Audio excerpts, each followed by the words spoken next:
Minutos nós vamos voltar a falar sobre a questão do Congresso.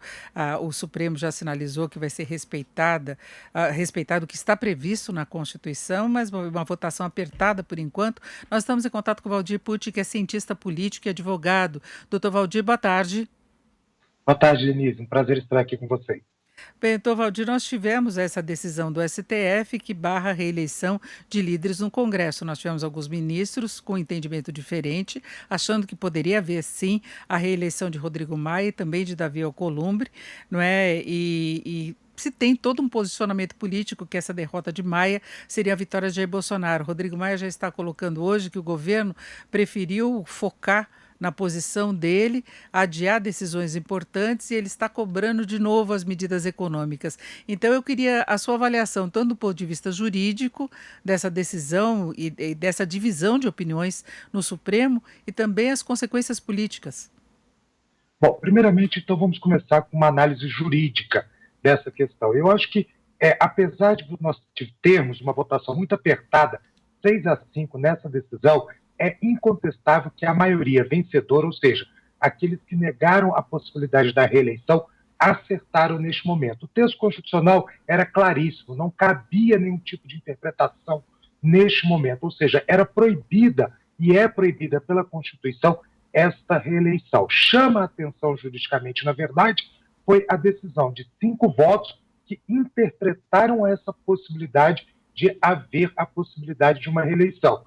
Nós depois vamos ter, depois de publicados os votos, ter que olhar, analisar com muito cuidado para entender qual foi a interpretação dada de forma mais profunda, apesar de já sabermos os teores gerais dos votos, mas vai ser interessante observar qual o exercício jurídico foi feito pelos 5 votos que defendiam a reeleição. Então, juridicamente, eu acho que é incontestável a decisão tomada. Errada seria se fosse no sentido contrário. Agora, politicamente, ela traz sérias consequências e grandes consequências para a política brasileira. A principal consequência, é claro, é o jogo zerado, ou seja, as eleições da Câmara e do Senado, e, por consequência, a presidência do próprio Congresso Nacional, está novamente totalmente em aberto, ou seja, a gente agora vai ter que colocar os novos candidatos, nós vamos ter que analisar, inclusive, a possibilidade novamente de um único partido chefiar as duas casas, porque até então eu tinha o Democratas na presidência do Senado e da Câmara, e agora, com a saída da impossibilidade do Alcolumbre de se candidatar, a gente vai ter que ver se o PMDB ficará com o Senado e também com a Câmara, e também, principalmente, nós vamos ter que observar o jogo do Planalto em torno dessa eleição, com os nomes que estão sendo apresentados até este momento. Porque antes tinha um posicionamento do governo, principalmente contra a reeleição de Rodrigo Maia. Alcolumbre seria até uma opção para o governo, não é, pelo bom relacionamento. E agora muda o jogo de forças, e quando a gente fala da base de apoio do governo, o MDB, por exemplo, que alguns integrantes já estão reivindicando essa posição por ser maioria no Congresso, não é, que poderia ter o direito a essa participação, tudo faz parte do Centrão, e aí o Centrão pode ter uma outra versão, e aquele candidato pode ter uma oposição muito forte, então seria ruim para o governo indicar um nome, é sempre uma posição muito delicada, né?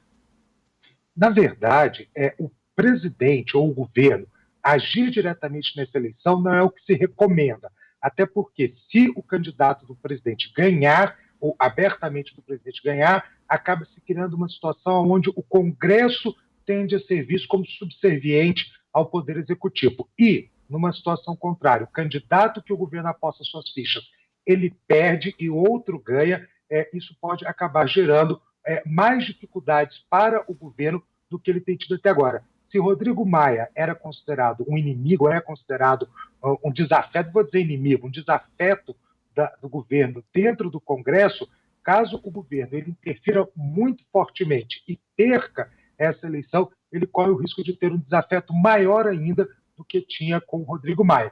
Não podemos nos esquecer, Denise, que Rodrigo Maia, apesar de não ter ou não poder concorrer à reeleição, ainda é um nome forte, é um jogador forte nessa disputa e que vai mexer o seu tabuleiro para tentar emplacar alguém que o apoie ou alguém próximo a ele. Já havia sinalização do governo da possibilidade, por exemplo, de Arthur Lira, mas ele enfrenta muita resistência. Sim, o Arthur Lira ele enfrenta uma resistência dentro do Congresso, mas principalmente as últimas denúncias que foram divulgadas na imprensa, envolvendo o nome do parlamentar denunciado em alguns casos que ele ainda devem ser apreciados pela Justiça, mas isso causa um desgaste ao Arthur Lira. Na verdade, eu acredito que o Arthur Lira ele antecipou muito o seu nome.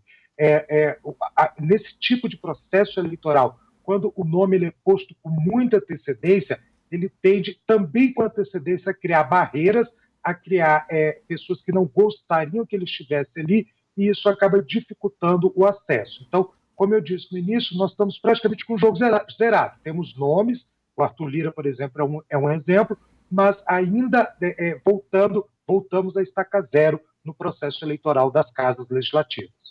E eu acho que vale sempre lembrar o que aconteceu com o Dilma Rousseff. O processo de impeachment foi determinado em boa parte pelo embate que ela teve com o Eduardo Cunha, exatamente em relação à eleição, né? E justamente apoiando um outro candidato à presidência da Câmara. Ali ela criou toda uma inimizade com Eduardo Cunha, ela criou um processo desgastante com a Câmara dos Deputados. Por isso que a gente sempre fala, o presidente, é claro que faz parte do processo político, o governo, ele de alguma forma, indiretamente, influenciar essa eleição, porque é do interesse do governo também, claro, ter um presidente no Senado, um presidente na Câmara que o apoie. Agora, aqueles presidentes que entraram com tudo, apostando todas as suas fichas em um determinado candidato e este perde, o outro tende, se ganhar, a se tornar, aí sim, um peso político maior para o governo daquele momento. Como você bem colocou, Dilma Rousseff e Eduardo Cunha é um exemplo claro deste processo, e nós podemos encontrar outros, inclusive, na história política brasileira. E tem uma mobilização da oposição também, que certamente irá contra alguém que seja defendido pelo presidente Bolsonaro. Eu não falo aí de partidos de centro, de direita, mas a oposição mesmo de esquerda está lá presente.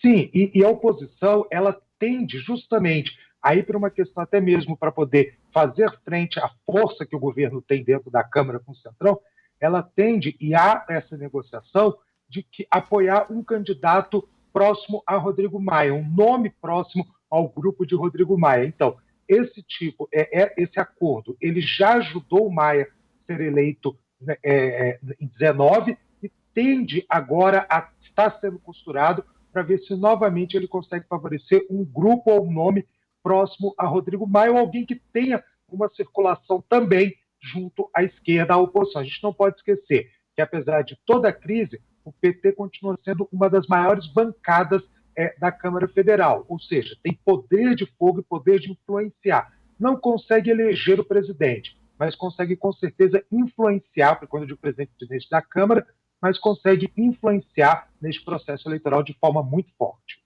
E nós tivemos aí no partido do presidente dividido. O presidente hoje não tem partido, né? E ele saiu de um PSL muito dividido. Sim, o PSL, que é também o segundo maior partido da casa em número de deputados, ele está completamente dividido.